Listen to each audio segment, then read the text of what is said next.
Iran Israel cease fire की शुरुआत Iran और इसराइल के बीच में हुए युद्ध विराम से इसराइल की तरफ से सीज फायर पर पहला आधिकारिक बयान आ गया है। तो ये बड़ी खबर आपको देते हैं, ऑफिशियल स्टेटमेंट जिसका था इंतजार आ गया है। इसराइल के पीएम बेंजामिन नेतन्याहू ने कहा कि ईरान के साथ सीज फायर के अमेरिकी राष्ट्रपति डोनाल्ड ट्रंप के प्रस्ताव पर वो राजी हैं, वो सहमत हैं, लेकिन अगर ईरान ने सीज फायर का उल्लंघन किया तो इसराइल पूरी ताकत के साथ जवाब देगा। बेंजामिन नेतन्याहू ने कहा कि इसराइल ने ईरान के परमाणु और बैलिस्टिक मिसाइल हमले के खतरे को नाकाम करके अपना लक्ष्य हासिल कर लिया है। वहीं ईरान ने सीज फायर का पालन शुरू कर दिया, लेकिन अब सबकी नजर इसराइल पर है। ईरान के सीज फायर शुरू करने के 6 घंटे के बाद इसराइल युद्ध विराम शुरू करेगा। भारतीय समय अनुसार यह समय जो है दोपहर 3:30 बजे होता है। इसराइल औपचारिक तौर पर युद्ध विराम शुरू करेगा। हालांकि बेंजामिन नेतन्याहू का बयान आ गया है, लेकिन जो औपचारिक रूप से होगा युद्ध विराम वो 3:30 बजे से होगा।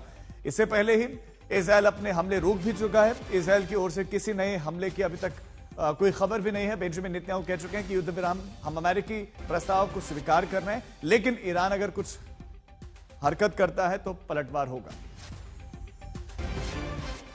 इसराइल और ईरान के बीच में युद्ध विराम शुरू हुआ 2.5 घंटा बीत चुका है और फिलहाल किसी ताजा हमले की कोई खबर नहीं है। तो ये पूरे विश्व के लिए राहत भरी खबर है। और ईरान के समय के मुताबिक सुबह 7:30 बजे युद्ध विराम की वहां शुरुआत हुई, यानी कि भारतीय समय अनुसार ये सुबह 9:30 बजे का समय, और ये वही समय जो अमेरिकी राष्ट्रपति डोनाल्ड ट्रंप ने ईरान को दिया भी था। और ट्रंप ने भारतीय समय अनुसार तड़के 3:32 पर सीज फायर का ऐलान करते हुए कहा कि 6 घंटे के बाद ईरान युद्ध विराम करेगा और फिर 12 घंटे के बाद इसराइल करेगा। ईरान हमले रोक चुका है, सीज फायर को मान चुका है। फिलहाल युद्ध विराम की उल्लंघन की अभी कोई खबर दोनों ही तरफ से नहीं है।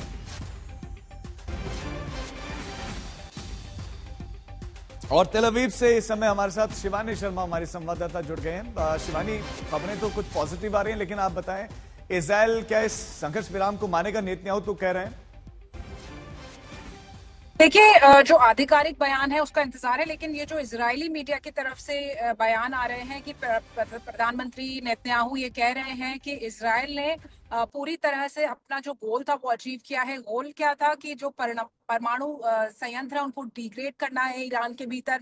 और ये जब शुरू हुआ, आज 12वां दिन है राजीव, तो ये बताया जा रहा है कि उनका गोल अचीव हुआ है, लिहाजा वो इस ऑपरेशन को जो सीज फायर की पेशकश है उसको मानेंगे। लेकिन कंडीशंस भी हो सकती है इसमें कि अगर ईरान की तरफ से फ्रेश अटैक्स आते हैं तो रिटेलिएशन के राइट्स रिजर्व रखता है इजराइल। और अब से थोड़ी देर बाद आपको बताऊं कि महज 20 से 25 मिनट बाद एक आईडीएफ की तरफ से, यानी इजरायली डिफेंस फोर्सेस की तरफ से एक स्टेटमेंट जारी किया जाएगा। वो बहुत अहम होगा, उसमें इजराइल का रुख साफ होगा। आखिर क्या है ये स्टेटमेंट? क्या ये सीज फायर की पुष्टि करता है स्टेटमेंट, या फिर जो आज सुबह हमले हुए हैं? और अभी एक इजराइल की तरफ से फिगर भी आई है राजीव, उसको जरूर अपने दर्शकों से साझा करना चाहेंगे। जो आज हमले हुए हैं, खासतौर पे जो बेरशेवा का इलाका है, सुबह 7:45 पे वहां पर जो हमला हुआ, बैलिस्टिक मिसाइल अटैक हुआ, और वहां पर 4 कंफर्म फैटेलिटीज हैं, 4 लोगों की मौत हुई है, 2 लोग मॉडरेटली इंजर्ड है, जबकि 20 को माइनर इंजरीज हैं। और तस्वीरें भी दिखाई हैं इस पूरे डिवास्टेशन की यहाँ पर। तो देखिए, जमीन पर अभी भी संवेदनशील हालात बने हुए हैं। इंतजार है